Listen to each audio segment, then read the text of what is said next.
Olá, uma boa noite para você. Seja muito bem-vinda a mais uma live. Eu sou Juliana Benevides, especialista em envelhecimento saudável. Estou aqui mais uma vez para conversar com você sobre assuntos relacionados à pessoa idosa. Hoje nós vamos conversar sobre a questão das notícias difíceis.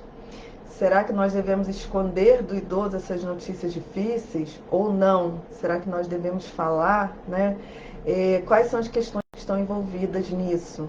Hoje eu quero falar sobre esse assunto com você. Antes, claro, né, me apresentar para você que está aqui pela primeira vez. Eu sou especialista em envelhecimento, né, em gerontologia. Sou mestre em saúde, doutorando em saúde, trabalho há mais de 12 anos, né, com pessoas idosas, estudo, pesquisa, né, trabalho diretamente com idosos, com formação de cuidadores, de profissionais de gerontologia. Aqui nas redes sociais já completamos 3 anos, né, temos mais de 400 vídeos aí no canal do YouTube, então se é a primeira vez que você está por aqui, acesse também meu canal do YouTube, se inscreva, deixe seus comentários, suas sugestões de lives, que sempre são muito importantes pra gente, tá bom? Quero dar uma boa noite para Maria Teodora no Facebook, dar uma boa noite aqui para vocês que estão no Instagram, você que está aqui no Facebook também, deixe o seu nome, deixe o seu boa noite, é sempre muito bom, tá? Eu vou pegar só 3 livros que eu quero indicar para vocês e a gente vai começar a live, tá bom? Enquanto isso, compartilhem, convidem outras pessoas. Eu queria muito que vocês dissessem já a opinião de vocês, né? Vocês acham que a gente deve falar as notícias difíceis com o idoso ou a gente não deve falar? Coloque os comentários de vocês aqui enquanto eu pego os livros, tá bom?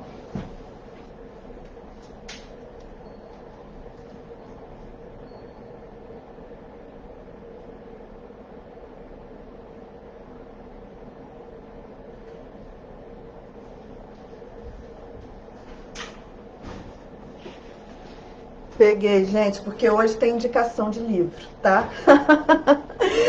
E os livros tinham ficado ali na minha sala. Sempre tem uma coisinha que fica para trás, né, gente? Mas vamos lá. Então, gente, por que eu estou falando com vocês sobre esse assunto hoje? Nessa semana eu recebi uma pergunta, né, no meu canal do YouTube sobre esse assunto. É um assunto que as pessoas têm muita dúvida, né? Paira aí no nosso imaginário social alguns mitos, alguns preconceitos em relação a essa questão do falar ou não falar notícias difíceis para o idoso. E eu me senti na obrigação de, claro, vir aqui falar com vocês sobre esse assunto. Em outros momentos a gente já conversou sobre isso, mas hoje retomei por conta dessa demanda. Então, o que acontece? Primeiro eu vou contar uma história para vocês, né? Eu lembro que quando a minha sogra ela foi atingida pelo câncer, isso já tem muitos anos, se eu não me engano, se foi em 2009, 2008, 2009, não me lembro exatamente, né? Na época eu estava começando a estudar sobre essa questão de envelhecimento humano, começando a me especializar. E aí naquela época, né, que a minha sogra foi atingida pelo câncer, minha sogra já estava fazendo, né, um acompanhamento médico há um tempo, já não tinha mais possibilidade de cura, mas o meu marido e a minha sogra optaram por não contar para o meu sogro, tá? Só que chegou em determinado momento que a minha sogra ficou internada. E aí, a perspectiva é que ela realmente não voltasse para casa, né? Ela estava numa situação já muito crítica, foi piorando. Só que meu sogro já era muito idoso, ele não tinha ideia de que o que a minha sogra estava passando era um câncer, já em estágio avançado, né? E ele acreditava que ela estava internada com uma pneumonia, com alguma, né, uma baixa imunidade. Ele não tinha noção da gravidade da situação. Até porque antes da internação, minha sogra ainda andava, tinha aquele cansaço, foi como meu esposo, né? Ela não chegou àquela fase final, né? Aquela fase final que eu diria, é aquela fase de ficar completamente acamada, né? Enfim, que a gente vê acontecer com muitos idosos, né? Com muitas pessoas ao final do câncer. Isso não chegou a acontecer com ela, né? Ela foi antes que isso acontecesse, como o meu esposo também. E aí o que acontece, né? Ela foi internada, não tinha perspectiva de voltar. Os médicos conversaram isso com o meu esposo, mas o meu esposo não quis contar, né? Não só ele, como a família dele, tinha pouquíssimo conhecimento sobre essa área, eles não queriam contar. Na época eu estava começando a estudar, começando a me especializar, né, em gerontologia, já tinha essa noção, né, da importância de conversar, da importância de deixar algumas coisas, né, bem claras, da importância de do quanto que isso seria importante para o luto, até do meu próprio sogro, mas eles optaram por não contar. Então, o que aconteceu? Minha sogra ficou um tempo internada, se eu não me engano foi uns 10, 15 dias internada. A situação foi piorando e aí a minha sogra faleceu. E aí fizeram uma coisa pior ainda, porque não contaram para o meu sogro, né, logo de imediato que ela tinha falecido. E aí o que aconteceu? Depois que se passaram alguns dias, né, uns 4 dias, 3, 4 dias depois que a minha sogra faleceu, que foram contar. E aí foi uma situação assim horrível. Por quê? O meu sogro não sabia da gravidade, né? Ele não imaginava que a situação era tão grave. Ele não pôde passar por algo que é muito importante para o processo de luto, que é justamente você participar do funeral.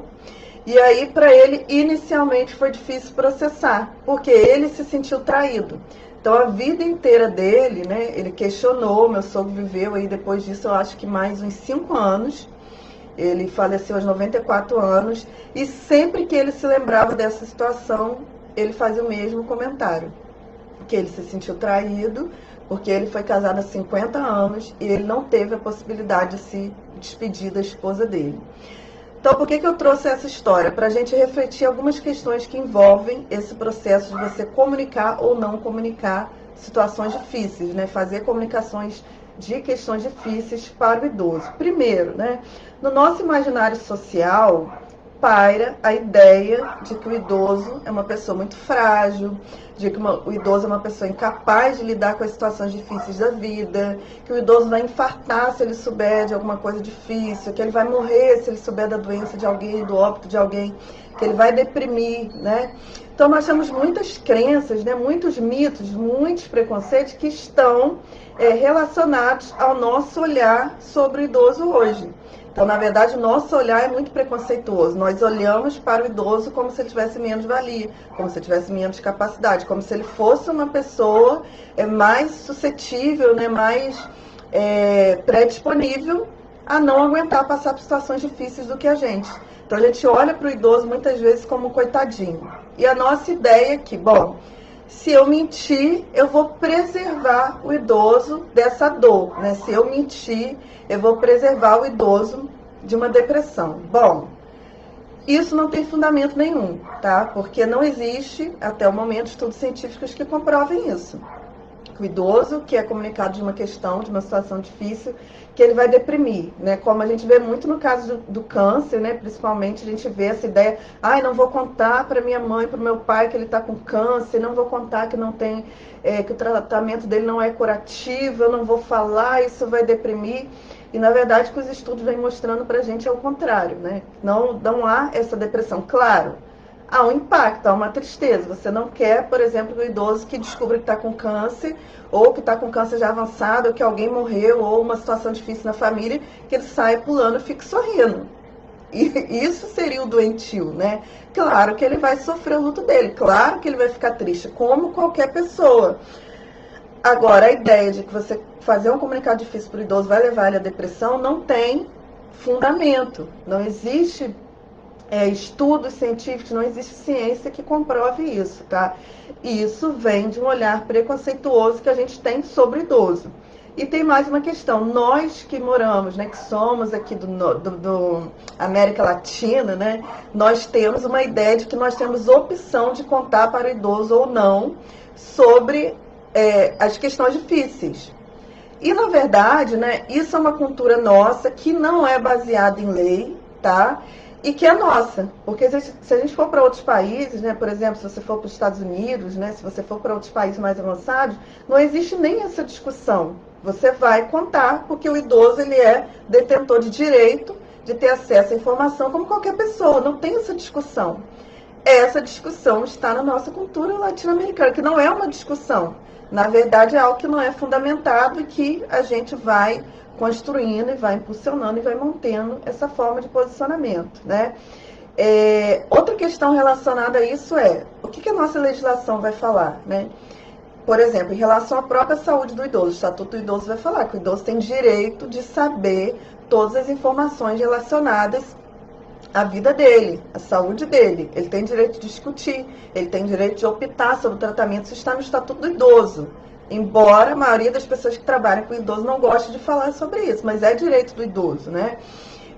O Código de Ética Médica também vai reservar a todas as pessoas também o direito de saber. Então, o médico ele tem a obrigação de falar, né, para as pessoas sobre as questões relacionadas à saúde, né, prognóstico, diagnóstico, tratamento, tudo, inclusive a pessoa idosa. A não ser que, em determinado momento, aquele médico, né, considere realmente uma situação crítica, que naquele momento algo não deveria ser falado, né?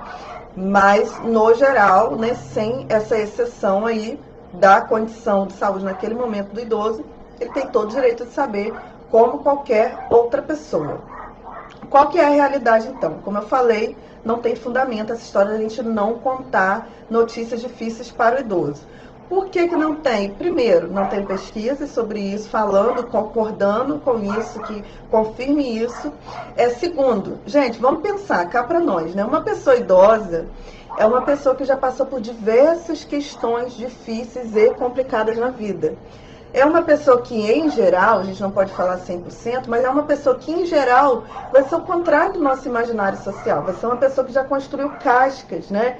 Que já foi batida tantas vezes no sentido de passar por sofrimentos, né? No sentido de passar por dificuldades, que já criou uma resistência a certas situações, que vai sofrer, vai, mas é uma pessoa que já teve lá seus 60, 70, 80 anos, né?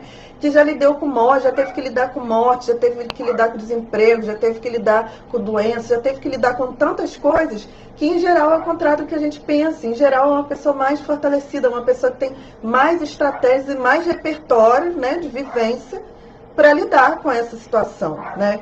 Então essa é uma questão. A segunda é o que eu falei anteriormente, o idoso ele tem direito de saber, né?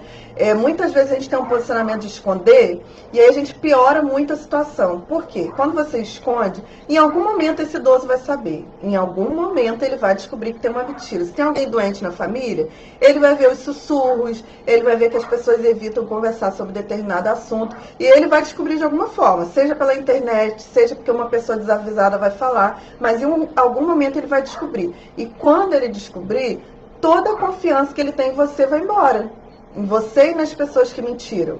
Por quê? Ele vai começar a ter uma sensação de desconfiança, ele vai ter uma sensação de inutilidade, de incapacidade, e isso vai gerar no idoso uma sensação de menos-valia, vai diminuir a autoestima do idoso, e isso sim muitas vezes vai levar à depressão. Então não é o fato de comunicar, mas muitas vezes a não comunicação ou a comunicação não adequada é o que vai trazer complicações relacionadas à saúde mental do idoso, tá? Então, o que que acontece? Rituais são muito importantes. Então, por exemplo, no caso de alguém que está doente, né? E você tira do idoso a possibilidade de saber sobre essa situação. Ele não tem a possibilidade de escolha do que ele quer fazer, se ele quer procurar essa pessoa, se ele quer perdoar, não perdoar, se ele quer fazer alguma homenagem, enfim. Às vezes ele pode ter tantas coisas para resolver com essa pessoa e você tira dele essa possibilidade à medida que você não conta. Você tira dele a possibilidade de passar dos rituais, né, de participar dos rituais, por exemplo, de velório, que a gente sabe que é muito importante para a gente conseguir passar por um processo de luto saudável, né? Até por isso que eu acho que eu já comentei com vocês, que já me segue há bastante tempo, que quando meu esposo faleceu, a minha filha foi no velório dele. Por quê? Porque eu já sabia da importância de ver, né, o enterro por si só, você olhar e ver aquela pessoa morta ali, te ajuda a processar melhor. Na hora vai doer muito, mas vai te ajudar a processar que aquela pessoa não vai voltar. Quando ela não participa desses rituais, né, quando a gente não participa, a gente fica com fica algo vazio, fica algo fantasioso que vai criar um buraco dentro desse processo de luto. Então, por isso que é importante, né, a gente, principalmente em situações de doença, né, de morte, a gente comunicar. Claro, né, uma coisa que a gente vai ter que observar, e eu falo muito no curso de cuidados paliativos, quem já participou sabe disso, é que existem formas de você estar comunicando. Não é de qualquer forma que você vai comunicar, né? Então, existe, por exemplo, um protocolo, que é o protocolo Buckman, em que ele vai ensinar pra gente o passo a passo para você estar comunicando, né? Então, tem a questão de que não tem uma fórmula mágica, cada idoso é um idoso, então quando a gente fala que existe uma heterogeneidade no processo de envelhecimento, serve para isso também, cada um vai lidar de uma forma. mas existe um passo a passo que ajuda a gente a estar comunicando melhor. Então, a chave de tudo é a gente entender que a questão é a forma que a gente vai comunicar para o idoso. Então, falando sobre a forma, né, esse protocolo, por exemplo, não vou detalhar ele todo, mas ele vai falar da necessidade da preparação, né? Primeiro, você vai contar uma coisa difícil para o idoso, você vai preparar um local calmo, um local que não tenha barulho, um local onde vocês não sejam interrompidos, né? Um local de paz mesmo, de tranquilidade. Você vai se preparar, porque você não sabe a forma que ele vai reagir, se ele vai reagir bem, né? Geralmente tem toda aquela profusão dos sentimentos, né, que vem quando a gente conta uma coisa difícil. Então a gente tem que estar, né, temos que estar preparados para fazer essa comunicação, isso é muito importante. A gente tem que saber, antes da gente comunicar, o que esse idoso sabe sobre esse assunto. É uma doença de alguém da família, a doença dele mesmo, o que ele sabe, né? A gente pode pesquisar isso, começar a perguntar, né, ao longo dos dias, da semana, o que ele sabe sobre essa situação. Perguntar para ele mesmo, né? O que ele sabe, o que ele sente sobre a situação. Muitas vezes ele vai falar, olha, eu acho que fulano está com uma doença avançada assim, assim, assim, ou eu acho que eu tô, né? Em geral, ele tem essa percepção, né? A gente que corta, a gente que cala o idoso, mas em geral ele tem. Então, procurar saber o que ele sabe, isso vai ajudar. E também o que ele pode suportar. Cada pessoa é uma pessoa, como eu falei. Tem pessoas que elas querem saber a informação até, né? A informação mais profunda. Tem pessoas que querem saber a informação mais profunda. Por quê, né? Tem uma capacidade maior de está suportando aquilo naquele momento. Algumas pessoas você vai ter que comunicar pausadamente. Então você tem que conhecer quem vai comunicar, tem que conhecer bem o idoso para conseguir fazer essa comunicação de forma adequada, né? Então você vai sempre começar pausadamente, né? Perguntando o que ele sabe, indo com pequenas informações. Se você percebe que ele pergunta, que ele quer saber mais, você vai falando à medida que ele vai perguntando. Se você observa que ele está se fechando, que naquele momento ele não quer saber mais, você não vai falar, você vai interromper. Ele, por mais que ele fuja, ele vai entender e ele vai te procurar depois, para você concluir, né, essa comunicação. Porque cada pessoa tem um tempo, né? Algumas pessoas você vai sentar uma vez e você vai contar tudo o que é preciso. Para outras pessoas não, vão precisar pausadamente um tempo maior, né?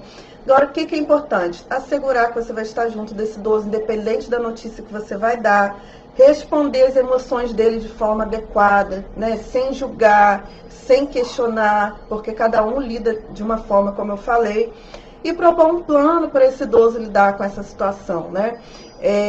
Seja está lidando com alguém que está em fase final, o que eu posso fazer para ajudar? Sentar junto com esse idoso e organizar. Ou que tipo de ajuda que esse idoso precisa também, né? Sentar, organizar um passo a passo, planejar os próximos dias, os próximos passos para esse idoso se sentir melhor, ou para ele ajudar outras pessoas, né? No caso, pessoas que possam estar passando por situações difíceis e que ele vai ser comunicado disso. Então, é muito importante que a gente entenda, tá? É direito do idoso, sim, comunicar. A gente precisa aprender a fazer a comunicação, tá bom? Eu queria que vocês colocassem aqui embaixo qual é a experiência de vocês, o que vocês pensam sobre esse assunto, tanto vocês que estão aqui no Instagram quanto aqui no Facebook. O que vocês pensam sobre esse assunto? Vocês já passaram por alguma situação dessa? Vocês contaram para o idoso? Como que foi a reação dele? Ou vocês não contaram e como que ele reagiu? Eu queria muito ouvir vocês, principalmente vocês, você que é idoso, né? Você gostaria de ser contado? Ou você não gostaria de saber de uma situação difícil? Você gostaria que as pessoas escondessem de você? Eu queria muito ouvir, você que é idoso, você que trabalha na área, você que é filho, né? A experiência de vocês sobre esse assunto. Porque essas experiências são muito valiosas, né? E essa troca vai trazendo conteúdo pra gente. Enquanto vocês escrevem, e antes de eu ler os comentários, eu quero indicar 3 livros, né? Esse livro eu acho que já é bastante conhecido. A Morte é um Dia que Vale a Pena Viver, da Ana Cláudia Quintana Arantes, né? Ela é bem conhecida, uma médica geriatra bem conhecida que trabalha com cuidados paliativos. Aqui ela fala também sobre essa questão de comunicação, do preparo, né? Daquela pessoa que vai estar junto. Tem um livro, esse livro aqui, gente, é bem antigo meu, né? Ele é, deixa eu ver de quando, 1990. Claro que eu não comprei em 1990, né? Eu comprei por volta de 2010. Como lidar com o paciente em fase terminal, do Léo Pessini, que inclusive faleceu no ano passado, né? Trabalha com bioética, trabalhava em cuidados paliativos. Passando aqui para o Instagram, como lidar com o paciente em fase terminal, tá? Esse livro é um livro muito bom também. Fala muito dessa questão do resgate, da gente buscar essa questão do resgate, do cuidado, né? Como cuidar dessas pessoas que estão em fase final. E fala também sobre essa questão, né, de comunicação, da gente estar junto, da nossa parceria junto com alguém que está passando por uma situação difícil, né? Aqui o foco maior vai ser as pessoas que estão em fase terminal, né? Como você conversar com elas, comunicar para elas. Tem esse livrinho aqui. Tem um livro muito bom também, que é esse aqui, Conversando sobre o Luto, né? Esses todos são livros meus que eu leio várias vezes, né? Esse aqui é da Edirá Soares e da Maria Aparecida Maltoni. Se eu não me engano, elas são psicólogas, né? Esse livro é muito bom, Conversando sobre o Luto, mas aí ele fala sobre essa questão da gente estar conversando sobre a morte, né? Como deve ser falar sobre a morte, essa questão de comunicação também, essa questão dos rituais, né? Apego e perda, é um livro muito interessante também. Então, esses são 3 livros que quem trabalha na área, não só quem trabalha na área, tá, gente? Mas todos vocês que querem aprender a lidar melhor com a questão das notícias difíceis, né? Com a questão do luto, esses livros aqui são indicação para vocês. Outra questão, você está iniciando na área, ou você é cuidador, é familiar, né? Está iniciando na gerontologia, não sabe cuidados paliativos, não sabe como comunicar mais notícias, não conhece a história dos cuidados paliativos, como você ajudar pessoas que estão morrendo. Faça meu curso. Eu tenho um curso de cuidados paliativos. O link para você que está no Facebook está logo após o título da minha publicação. Vocês que estão aqui no Instagram também tem meu link, tá? Depois que vocês desligarem aí a live, tem o link. Minha gatinha tá aqui me atrapalhando, gente. Mas tem o link também aí na descrição do meu perfil.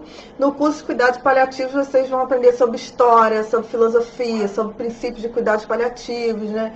Como humanizar esse final da vida dos idosos, a questão dos aspectos legais, né? Dos direitos dos idosos, como e por que comunicar, né? Esse diagnóstico ao idoso.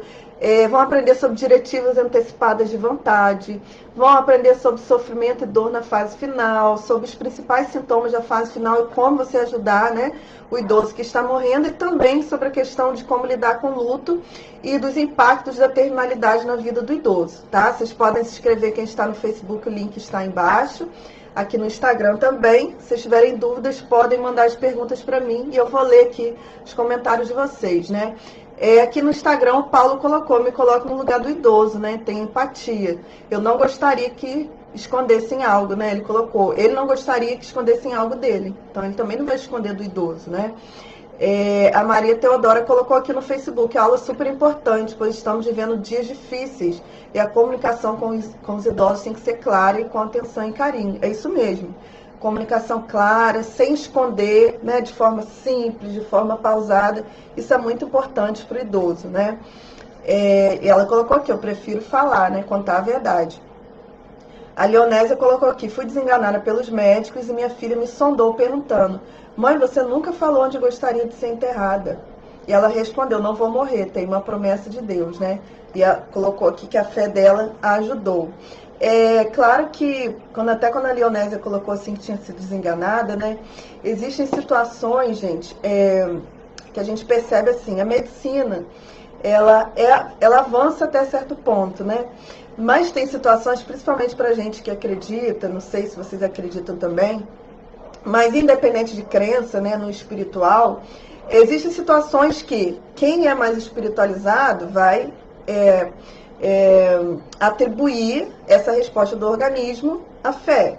Quem não é espiritualizado vai ficar sem explicação. Porque existem situações realmente, né, de curas espontâneas. Isso é ciência. Tem vários relatos, artigos, enfim, inúmeros livros falando sobre casos de câncer, por exemplo, avançaram que o câncer sumiu. Como outras situações também existem. São raros, mas existem sim. Então, quem é mais espiritualizado, a gente vai atribuir isso, né, à fé, aos planos, enfim, da divindade. Quem não for, não tem resposta e continua procurando resposta e quem sabe um dia encontra. Existe dentro da ciência também, inclusive, teorias para isso, né, de que o nosso próprio organismo, à medida que a gente tem determinados posicionamentos, né, diante das doenças. O nosso próprio organismo fortalece a imunidade, por exemplo, ele mata as células cancerígenas e ele nos cura espontaneamente. São poucos casos, mas existem relatos, inclusive, eu não vou lembrar agora, mas existem seriados, não, gente, documentários, se vocês procurarem no YouTube, sobre essas curas espontâneas.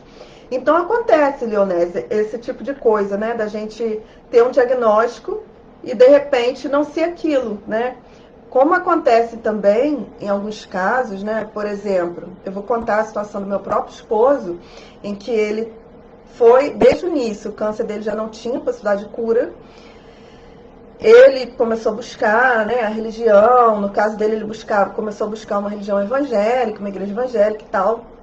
E aí ele acreditava muito que ele estava curado. Bom, ele fez a cirurgia, o esperado da cirurgia dele, que já era uma cirurgia paliativa, era que diminuísse a dor, que ele ficasse aproximadamente 1 ano, né, sem sentir dor, mas no período, pelos estudos, né, em aproximadamente 1 ano, ele ia voltar a sentir essas dores e aí seria realmente só, né, o tratamento para trazer qualidade de vida para ele mesmo. Né, não tinha nenhum tipo de procedimento que ele pudesse fazer para de fato conseguir a cura. Bom, como ele ficou 1 ano sem sentir dor, na cabeça dele, ele não estudou como eu estudei o câncer dele, ele achava que ele estava curado. Então ele não queria voltar no médico, né? Ele foi voltar no médico depois de 1 ano, para fazer outros procedimentos que ele tinha que fazer, inclusive para fortalecer a questão óssea, porque ele tinha metástases no corpo inteiro. Bom, se ele caísse, ele podia quebrar ali, né? Então tinha toda a questão do medicamento que ele tinha que utilizar, mas ele achava que o médico estava louco porque ele tinha sido curado. E eu tentava explicar para ele, olha, vamos ter fé, mas vamos, né, ir no médico, porque você precisa fazer esse tratamento, vai te dar mais tempo de vida, vai fortalecer mais sua questão óssea. E ele não quis, porque ele não estava sentindo nada. E aí, lá na frente, quando as dores voltaram, né, para ele foi difícil entender que era o mesmo câncer que já estava lá e que ele tinha negligenciado. Então tem questões e questões, né? Tem questões de curas espontâneas, tem questões em que, às vezes lá na frente, pode ser que aquilo esteja ali, nem às vezes a gente não quer ver. O importante é a gente estar na medicina e a gente estar cuidando da nossa espiritualidade, porque nós somos um ser, né, por inteiro, um ser integral, e eu sempre converso isso com vocês, né? Mas fico muito feliz porque no caso da Leonésia, ela foi realmente, né, curada aí. Boa noite, Terezinha Beguelini, colocou aqui hoje, estou aqui trabalhando com Ziz de 91 anos. Parabéns, Terezinha. Seja bem-vinda, tá? E gratidão pela sua presença aqui. Maria de Lourdes, boa noite. Minha mãe tem 90 anos e 6 meses, tem Alzheimer. Tem Alzheimer há 5. Estou começando a aprender os cuidados para com ela. Não escondo nada dela e ela tem boa aceitação. É isso, né? No caso do Alzheimer, Maria de Lourdes, vai chegar um tempo, né? Que, por exemplo, você vai contar uma situação para ela e ela vai esquecer, né? Esqueceu, né? Claro que você contou uma vez, né? Para o paciente que tem uma demência, você contou uma vez, tá bom. Depois, se ela esquecer, ela esqueceu. A gente não precisa ficar lembrando. Mas a gente tem que manter a autonomia, né, dessa pessoa, manter o direito dela de ser informada o máximo possível. Agora, se à medida que você conta, né, aquilo vai trazendo um sofrimento, como ela vai ter o esquecimento, então não precisa contar mais, né? Contou uma vez, acabou, esqueceu, e vamos seguir, para não ficar repetindo aquela dor. Porque se ela esquece, a cada vez que você conta, ela sofre de novo. Né? Cada vez que você conta é um novo sofrimento. Então isso também traz repercussões, né? Inclusive do ponto de vista fisiológico para esse idoso. Deixa eu ver mais comentários aqui. Leonésia, tive 3 tromboembolias. Nossa, passei 9 meses dependendo de oxigênio. Isso foi em 2007. Parabéns, Leonésia. Parabéns por você estar aqui hoje com a gente, né? Terezinha, gratidão, lindona. É isso, gente. Eu espero que eu tenha conseguido tirar aí algumas dúvidas de vocês sobre esse assunto. Peço mais uma vez, nunca se esqueçam de curtir, de comentar, né, de compartilhar. É isso que me faz chegar a mais pessoas. E se você cuida de pessoas, né, que estão em fase final de vida, ou se você quer aprender a cuidar melhor, você é cuidadora de idosos, né, quer aprender a cuidar melhor das pessoas quando elas estiverem em fase final de vida, faça o curso de cuidados paliativos. Você vai aprender a se comunicar, vai aprender a entender, né, o que se passa na cabeça dessa pessoa, quais são as necessidades físicas, necessidades emocionais, né, espirituais. Você vai estar melhor preparada para lidar com esse idoso, tá bom? O link está aí embaixo no Facebook, aqui também no Instagram. Quero dizer para vocês que em setembro, né, antes de finalizar aí, em setembro teremos a terceira semana SOS Alzheimer. Você que não entende sobre Alzheimer, quer aprender sobre a doença de Alzheimer, venha. Serão várias lives aí, uma semana de conteúdo sobre a doença de Alzheimer. E no final dessa semana, né, já abri o spoiler para vocês, a gente vai ter a mentoria SOS Alzheimer, tá? Para quem quiser conversar ao vivo comigo, fazer o meu curso e conversar ao vivo comigo, tirar as dúvidas, né? A gente vai ter essa possibilidade dentro da mentoria SOS Alzheimer, tá bom? É isso, gente. Maria Teodora, Terezinha, Leonésia, deixa eu ver quem mais está aqui. Maria de Lourdes, aqui também vocês estiveram comigo no Instagram. Gente, gratidão. Por último, finalizando, né, 31 minutos de live, minha meta era 30, passei 1 minuto. Eu vou finalizar a live, compartilhem vocês aqui no Instagram, se vocês gostaram, eu vou finalizar, vai ficar no IGTV. Coloquem lá a curtida de vocês, comentários, se vocês gostaram, não gostaram, tá bom? Deixe lá os comentários de vocês, isso é muito importante pra mim, tá certo? Um forte abraço, gente. Até a próxima live. Tchau, tchau.